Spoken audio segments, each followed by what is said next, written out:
Salut très chers frères et sœurs, salut à tous les amis de la Côte d'Ivoire. Aujourd'hui, on va parler d'un sujet qui, bueno, chacun prend le thème qu'il veut, mais on constate de plus en plus de clash entre les cyberactivistes, de quelque bords que ce soit, du camp Soroïs, du camp RHDP, du camp, en tout cas, dans tous les bords, aujourd'hui, il y a des clashs. J'aimerais attirer l'attention des uns et des autres. Je crois que le combat se mène par conviction. Chacun a choisi un camp parce qu'il voit une certaine vérité dans ce qu'il fait. Il voit, en tout cas, sa conviction est de défendre une cause. Je prends par exemple notre cas, mon cas. J'ai été approché, comme je dis, à plusieurs reprises par les Soroïs, soi-disant Soroïs, proposant des sommes énormes.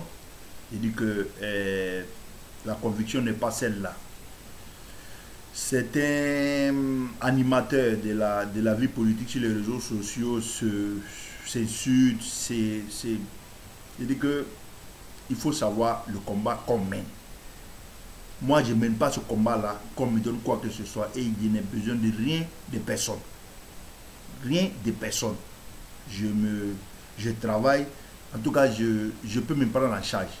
Je mène un combat simplement par conviction. Je répète que je n'ai besoin de rien de personne. Quand aujourd'hui on voit des palabres entre ces cyberactivistes, Soroïs, ces cyberactivistes, les RHDP, je dis que la jeunesse n'a pas compris cette lutte-là, n'a pas compris en tout cas la cause de la lutte. On mène une lutte par conviction. À partir du moment où on attend quelque chose de cette lutte-là, c'est qu'on amène pour son propre intérêt. On a cherché des informations, on a passé des nuits blanches, on est rentré en contact avec des gens que, en tout cas, c'était très difficile de recevoir, à qui c'était impossible d'accéder. Et nous l'avons fait pour avoir des informations pour notre combat, pour partager nos informations, en tout cas pour faire arriver l'information là toujours où c'est difficile d'arriver, pour que les uns et les autres puissent comprendre le bien fondé de la lutte, le bien fondé en tout cas l'intérêt national. Nous menons cette lutte-là pour l'intérêt national. Nous ne menons pas ce combat-là pour atteindre quoi que ce soit de qui que ce soit. Nous, on s'en sort, Dieu merci. Quand je vois ces cyberactivistes qui aujourd'hui rentrent même dans la vie privée de certaines personnes, ces cyberactivistes qui ne savent pas où vont chercher les informations, souvent même c'est par mensonge, souvent même c'est par égoïsme, souvent même par méchanceté, de faire simplement du mal à son prochain. Je dis que cette lutte-là n'est pas la nôtre. Notre lutte, c'est le développement de la Côte d'Ivoire, le bien-être des Ivoiriens. Ça, avec ça, personne ne va jouer devant nous. Comme je dis, je répète, on n'a besoin de rien, de personne. En tout cas, moi, je mène cette lutte-là par conviction. Je sais que le président Alassane Ouattara peut apporter beaucoup à la Côte d'Ivoire. Et je vous dis, même aujourd'hui, s'il dérape, si je le vois sur un chemin qui n'est pas le bien-être des Ivoiriens, qui n'est pas le développement de la Côte d'Ivoire, nous allons décrier cela. Mais pour l'instant, il est en train de faire du bon travail et nous soutenons cette cause-là. Je dis bien cette cause-là. Nous ne soutenons pas l'individu, nous soutenons cette cause-là. Vraiment que les uns et les autres comprennent. Je vois trop de clashs entre des cyberactivistes. Ils ont donné tant à tel, ils ont reçu tant, moi on m'a pas reçu, et tel qui a eu une information, je suis parti le voir, il m'a pas reçu. J'ai dit qu'il faut dépasser ces petites palabres-là, petites palabres de personnes d'intérêt égoïste et mesquin. Le combat, si vous menez un combat, il faut savoir la cause du combat. Et surtout, il faut savoir les conséquences. Et aujourd'hui, nous avons mené un combat pour le maintien, pour le développement de la Côte d'Ivoire, pour le maintien de M. Alassane Ouattara au pouvoir, parce que nous voyons que c'est un gros travailleur. On se rappelle qu'on a eu des présidents. Au début, au début, j'avais commencé à soutenir Laurent Gbagbo au début de son accession au pouvoir. Mais quand on a vu le chemin emprunté, on est rapidement sorti de ces rangs-là, parce que le combat n'était pas le nôtre. Notre combat, c'est le bien-être des Ivoiriens, c'est le développement de la Côte d'Ivoire. En tout cas, aujourd'hui, nous voyons que la Côte d'Ivoire est sur la bonne voie. Donc, il faut marquer cela, appeler ces soi-disant cyberactivistes ou ces animateurs de la vie politique sur les réseaux sociaux, de quitter dans les débats de personnes, de quitter dans la vie privée des individus, parce que aujourd'hui, la Côte d'Ivoire n'a pas besoin de ça. Nous n'avons pas besoin de ça. Et comme certains le disaient, fais ce que j'ai dit, ne fais pas ce que j'ai fait. Nous, là, nos politiciens, là, jugeons-le par les actes qu'ils posent. Je vais prendre le cas d'Ahmed Bakayoko qui a été accusé de tout, Et voilà, aujourd'hui, il se trouve que rien n'est. C'est que ces gens ont fabriqué des mensonges rien que pour nuire à ce monsieur-là. Et il n'est pas le seul. Je dis que quittons dans les débats des personnes, quittons dans les décisions. En tout cas, évitons de rentrer dans la vie privée des uns et des autres. Ces cyberactivistes se plaignent qu'ils n'ont pas reçu cela. Et ils ont fait ce combat, ça n'a pas été reconnu. Non, moi, je n'ai pas besoin de reconnaissance. La seule reconnaissance que j'ai, c'est que la Côte d'Ivoire se développe, les Ivoiriens se sentent bien et les autorités continuent d'apporter le bien-être aux Ivoiriens. Regardez aujourd'hui, en Côte d'Ivoire, de l'eau potable pour presque toute la population, de l'électricité dans presque tous les villages, les routes, les Ivoiriens se déplacent dans la tranquillité, du nord au sud. Aujourd'hui, là, il n'y a aucune tracasserie sur les routes. Aujourd'hui, ils sont en train de faire le 4e pont qui sera bientôt livré. Ça, c'est le désengorgement de tout Yopougon qui était c'était vraiment casse-tête pour les usagers de Yopougon. Aujourd'hui, là, ce problème sera solutionné. Et j'ai dit que c'est le plus important pour les Ivoiriens. Les débats de personnes là, il faut que les gens là ne nous amènent pas sur cela. En tout cas, j'appelle à ces cyberactivistes qui se ressaisissent. Et la fois passée, j'ai vu des gens qui s'insultent et qui se sont vus, quand on se voit, donc il faut éviter de dire certaines choses. Il faut éviter de se dire certaines choses. Le débat politique, purement et simplement sur le plan politique. Allons-y discuter sur le plan politique. Évitons de rentrer dans la vie privée des uns et des autres. Disant cela, on passe. Et l'actualité est aussi que Laurent Gbagbo, des démarches sont menées pour qu'il rentre. Laurent Gbagbo va rentrer. Je l'ai déjà dit dans l'une de mes vidéos, Laurent Gbagbo va rentrer. Et aujourd'hui, Laurent Gbagbo, c'est aujourd'hui que ce monsieur-là va l'opportunité pour son FPI de s'unir. Il faut situer l'ambiguïté, en tout cas, la traîtrise de ce monsieur-là dans la gestion du FPI. J'ai dit qu'il aurait pu sauver le FPI depuis bien longtemps, mais j'ai dit ce FPI-là est vraiment gangréné. Et la première gangrène, c'est Mme Simone Yvette Gbagbo. Regardez, tout le monde aujourd'hui s'active. Tout son camp, le camp de Laurent Gbagbo s'active parce que Laurent Gbagbo doit rentrer. Simone Gbagbo n'a pas intérêt que Laurent Gbagbo rentre. Simone Gbagbo ne veut pas que Laurent Gbagbo rentre parce qu'elle sait ce qu'elle a fait à ce monsieur-là. Et parmi elle, avec elle, il y a beaucoup de cadres du FPI qui ne veulent pas que Laurent Gbagbo rentre. Parce que comme j'ai dit, ceux qui ont été avec Laurent Gbagbo les dernières heures de son arrestation, Laurent Gbagbo leur a confié beaucoup d'argent. Laurent Gbagbo leur a confié beaucoup de secrets, beaucoup de responsabilités. Pour eux, là, Laurent Gbagbo n'allait plus revenir.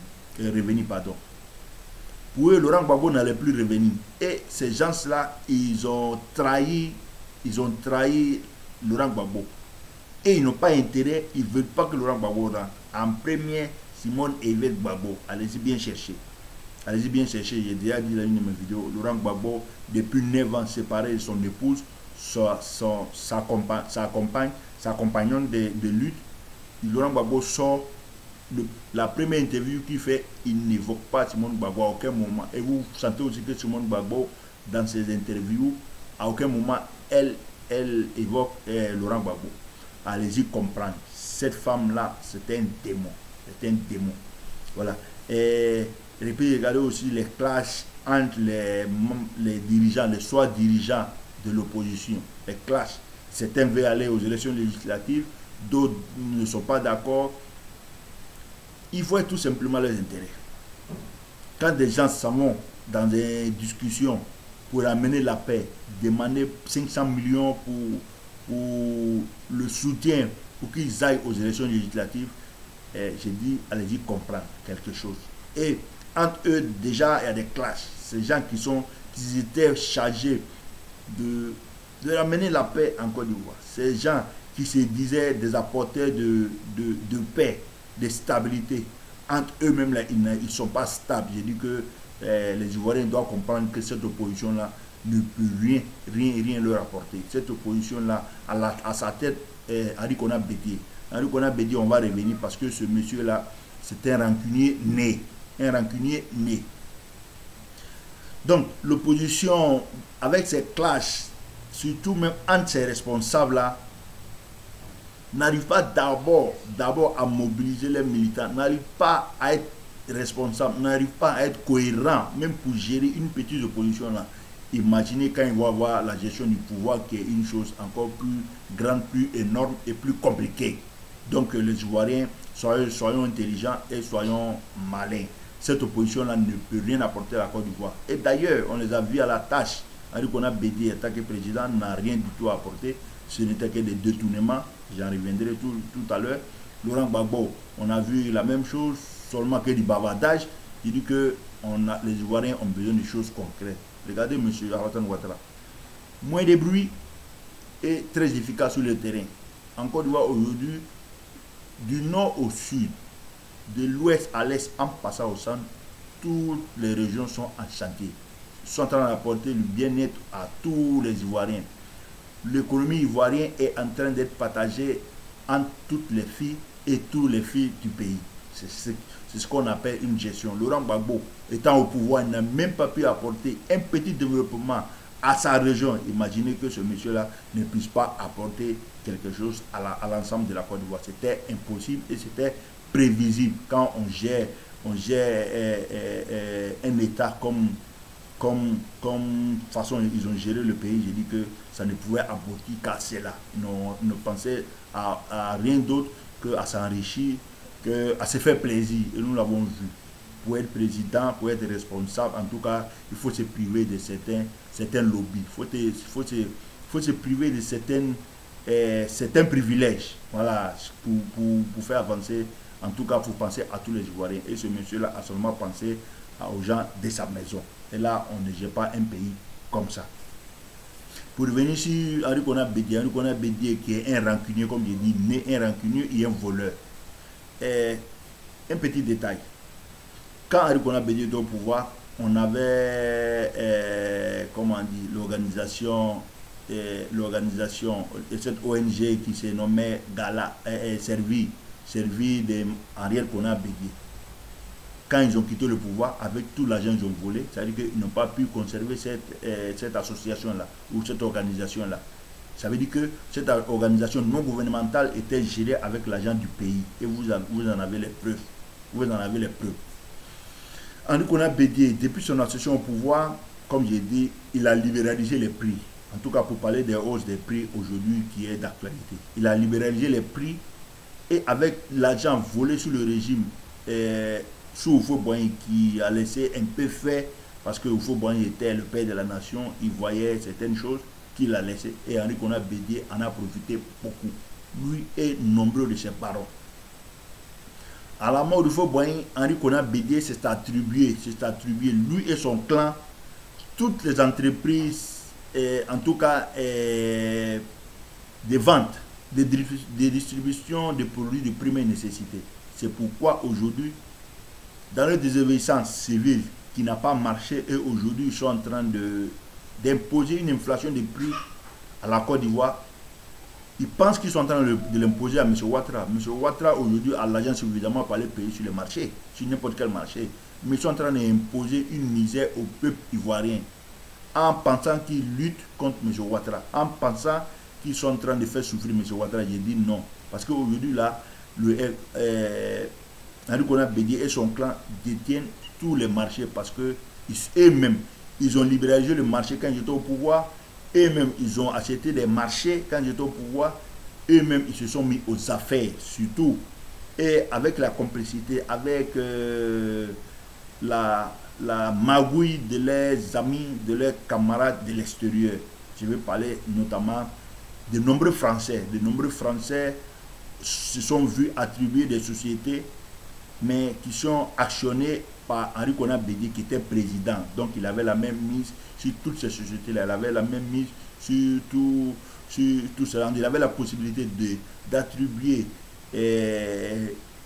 quelque société que ce soit à qui que ce soit. Ça veut dire qu'il a appelé ses amis, en tout cas sous son règne, il a appelé ses amis et il a attribué des grandes sociétés, les sociétés les plus importantes, les entreprises les plus importantes de la Côte d'Ivoire, pour pouvoir avoir cette baguette-là pour gérer les Ivoiriens.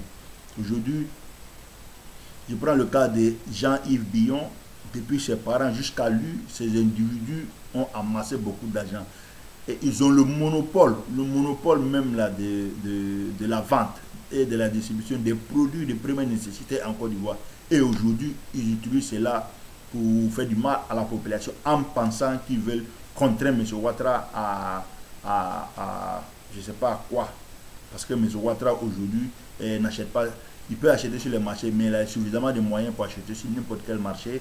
Et aujourd'hui, c'est les Ivoiriens qui payent. Donc ils font cela pour que le peuple ivoirien se révolte contre M. Ouattara. Mais il faut que nous soyons intelligents. Comme j'ai dit, M. Ouattara, un bon économiste, un homme intelligent, un homme averti, sait gérer ces situations-là.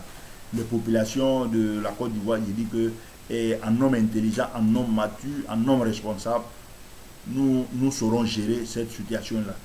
J'ai dit, le bout du tunnel n'est pas loin. Nous avons les élections législatives bientôt, le 6 mars prochain. Je crois que ces souffrances-là, peut-être peuvent s'élargir, peuvent arriver jusqu'à ce temps-là. Mais j'ai dit qu'après les législatives, M. Ouattara doit et va prendre des décisions très importantes pour la Côte d'Ivoire, pour le bien-être du peuple ivoirien. Soutenons M. Ouattara, il a une belle vision pour la Côte d'Ivoire. Il a de l'amour à donner à la Côte d'Ivoire. En tout cas, les Ivoiriens ont pu le constater. Et aujourd'hui, les élections législatives, mobilisons-nous pour faire front à cette opposition-là qui n'a qu'une idée, s'enrichir et faire souffrir le peuple ivoirien, penser à leurs intérêts égoïstes et mesquins. Faisons confiance au président de la République, M. Ouattara, qui a une belle vision, comme j'ai dit. Il a une belle vision avec sa gestion rigoureuse. Vous avez vu que la Côte d'Ivoire est de plus en plus en train d'être et ressemble de plus en plus à un pays bien, à un pays en tout cas qui rentre dans le Conseil des Nations, un pays en tout cas respectable. Vous avez vu lors de son investiture la pléthorie des personnalités qui sont arrivées à Abidjan. Donc tout est dit, le produit se vend seul. M. Ouattara est un candidat, M. Ouattara est un président, M. Ouattara est une personnalité sage, responsable et intelligente. Il a une bonne gestion et une bonne vision. Vraiment, nous demandons que les Ivoiriens soient intelligents. Cette opposition n'a rien apporté à la Côte d'Ivoire. Ils nous ont démontré les défauts, ils nous ont démontré les égoïsmes, ils nous ont démontré leur méchanceté. Il ferait mieux de s'entendre entre eux, il ferait mieux de voir ce dont les Ivoiriens ont besoin. Les Ivoiriens ont besoin d'union, de paix et de tranquillité. Et cette opposition-là, avec tous ces bruits-là, ils sont incapables de donner, en tout cas, cette stabilité, cette tranquillité au peuple ivoirien. Aujourd'hui, là, comme je dis, je vais appeler encore ces cyberactivistes d'éviter de rentrer dans la vie privée des personnes. Le débat politique, comme j'ai dit, menons le débat en sachant les causes et les conséquences. En tout cas, on ne mène pas le débat pour s'enrichir. Vraiment, j'espère que vous m'avez saisi. J'espère que le peuple ivoirien va faire le bon choix. J'espère que le peuple ivoirien va rester responsable, mature et grand dans la tête. Vraiment, l'heure est arrivée pour prendre nos responsabilités. L'heure est arrivée pour comprendre que cette opposition-là, ces individus-là ne veulent que du mal au peuple ivoirien. Ne pense seulement à sa poche, ne pense seulement qu'à ses intérêts mesquins et égoïstes. Voilà, les preuves sont là. Henri Konan Bédié qui autour de l'opposition, dans son parti même, Henri Konan Bédié qui menace ses opposants parce qu'il sait où leur fortune vient. Un petit pas, Henri Konan Bédié est capable de mettre leur fortune, leur vie, en tout cas en danger, parce que Henri Konan Bédié sait ce qu'il a fait pour que ces barons-là puissent aujourd'hui obtenir ces entreprises, soit ces mauvais riches. En tout cas, j'ai dit, le combat continue. Soyons sérieux et soyons des hommes forts, soyons unis dans la discipline et dans la paix. En tout cas, je vous remercie, que le peuple ivoirien soit fort et que Dieu bénisse la Côte d'Ivoire.